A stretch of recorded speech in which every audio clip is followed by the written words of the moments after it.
chvíľku ešte. Áno. Môžeme? Dobre. No, môžeš.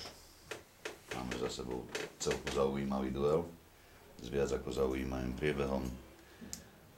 Nechám hodnotenie páni na vás, nech sa páči najprv hostia, pán Pravda. Tak ja si myslím, že my sme do 60. minúty boli viacej vyrovnaným superom domácim, čo je z nášho pohľadu mladého mužstva veľmi dobré. Prvý polčas, dá sa povedať, že po veľkej šanci Jana Nováka sme mohli byť oveľa kľudnejší. To isté v druhom polčase, vstup do druhého polčasu sme mali dobrý. Sme mali dve šance, ktoré sme vyriešili takým spôsobom, jak sa vyriešili. Takže z tohto pohľadu sme smutní, pretože mohlo to byť pre nás veselšie a pre domácich ešte viacej zaujímavejšie. Ale myslím si, že za ten výkon, ktorý dneska chlapci previedli na bardejovskej pôde proti veľmi kvalitnému superovi, sa nemajú za čo hanbiť. To, že naši mladí chlapci robia chyby a budú ich ešte robiť, pretože ten vek je pre nich ospravedlnením a my s tým rátame, ale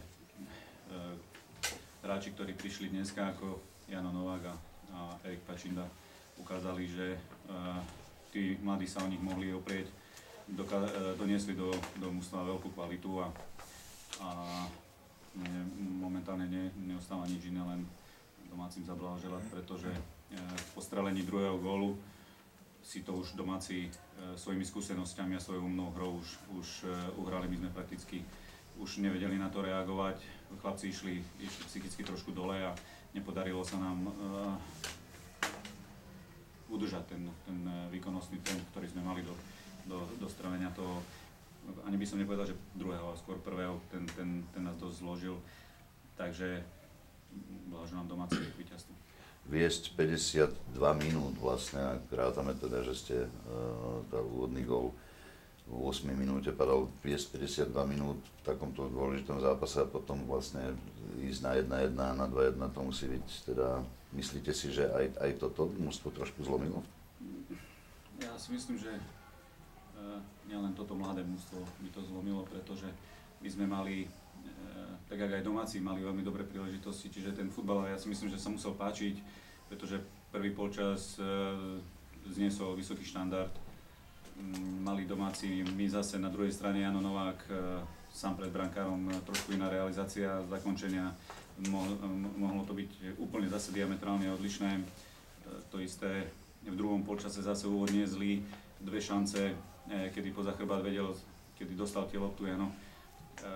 Ja si myslím, že to by zamávalo s každým, pretože sme dovtedy do tej 60. minúty mali ten taký krôčik k tomu našlapnuté, že by sme to mohli zvládnuť, ale bohužiaľ prišla nejaká chvíľka dekoncentrácie, nechali sme Janovi trošku viacej priestoru a on zase je dosť skúsený na to, aby zo 16 takéto lopty uhrával, takže je to takých trošku takých malých výpadkov tých mladých, ale ja si myslím, že oni sa za to nemusia hanbiť. Nechcem ich ani ospravedlňovať, ani nejak to dávať do takej roviny, že nevadí, ale majú ešte v tomto štádiu ešte majú na to nárok. Rasťo, nech sa páči.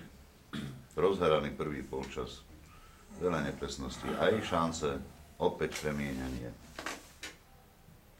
Z môjho pohľadu si myslím, že sme videli jeden kvalitný druholigový zápas.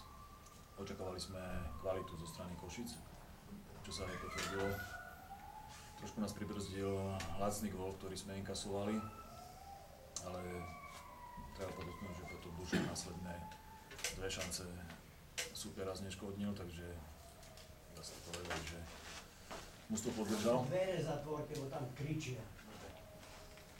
Ale aj napriek tomu, že v prvom počase, či tá hra nešla Šimekovi Grucovi, Luik bol kde si niekde inde, dostali sme sa tiež do 3-4 vyložených šancí a bohužiaľ odchádzali sme do šatne s jednogolovým mankom. stále sme dúfali v to, že zdvihneme hlavu a ten druhý polčas priniesol ovocie dvoch stranných gólov, ktoré realizoval Jano Zapotoka.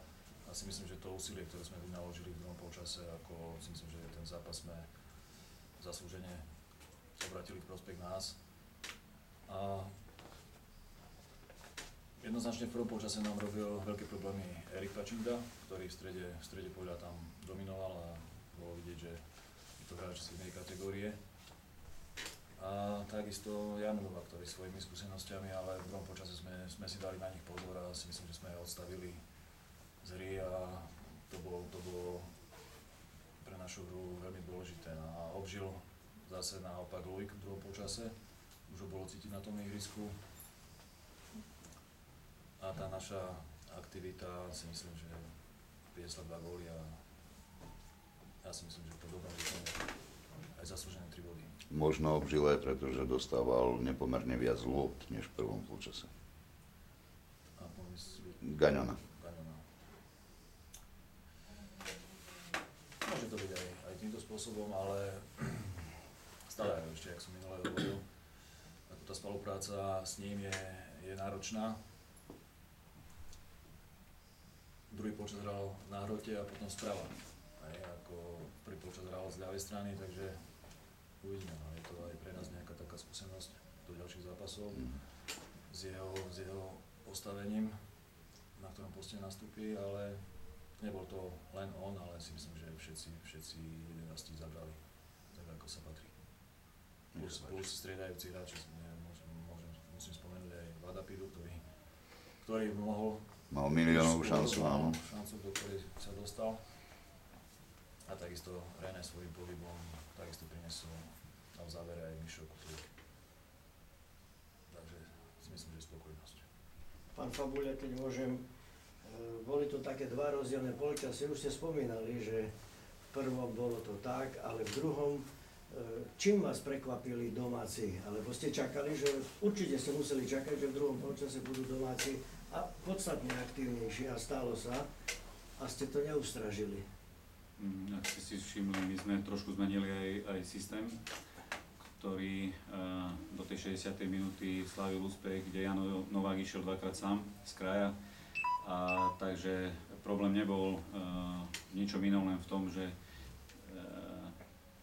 to mužstvo, keď urobí len mikrochybu, dá sa tak povedať, tak alebo súperi, proti ktorým my hrávame, majú oveľa viacej skúseností s mužským ligovým futbalom a aj tú mikrochybu vedia využiť. Takže ja si myslím, že my s tým rátame, ale tie šance, ktoré sme mali, zase nám mohli pomôcť k tomu, aby sme sa dostali do väčšej psychickej pohody, pretože tí domáci hrali toľko, koľko my sme im dovolili. A preto by som nešiel do nejakých takých polémik. Bolo to proste o tom, že či my dáme alebo nedáme druhý gól a či urobíme alebo neurobíme chybu. My sme urobili mikrochybu, nedostúpenie hráča voľný pred 16 a domáci to využil 2-krát. Takže je to zase o tých skúsenostiach, o sile individuality a Jano potvrdil nie prvý zápas ani druhý, že tá individualita silná, tá persona tu je, takže Domáci si dávali pozor na vaše individuality a mám taký dojem, že vaši si nedávali pozor práve na Jana Zapotoku. No, oni, keď porovnám naše mužstvo a ich mužstvo, tak oni majú 11 individualít a my sme si dávali na každého jedného pozor. Takže my si takýto luxus, že vyberieme 2, je veľmi ťažké vybrať 2, tak ako vybrali si domáci 2. Takže my mladých neučíme, aby hrali osobky, aby mali nejaký rešpekt, áno, ale aby dokázali sa pobiť o výsledok, takže do toho by som ani nešiel. Domácemu trénerovi, pán Kica, ešte sa vrátim k tým Michalovciam. Stáž dostal červenú kartu,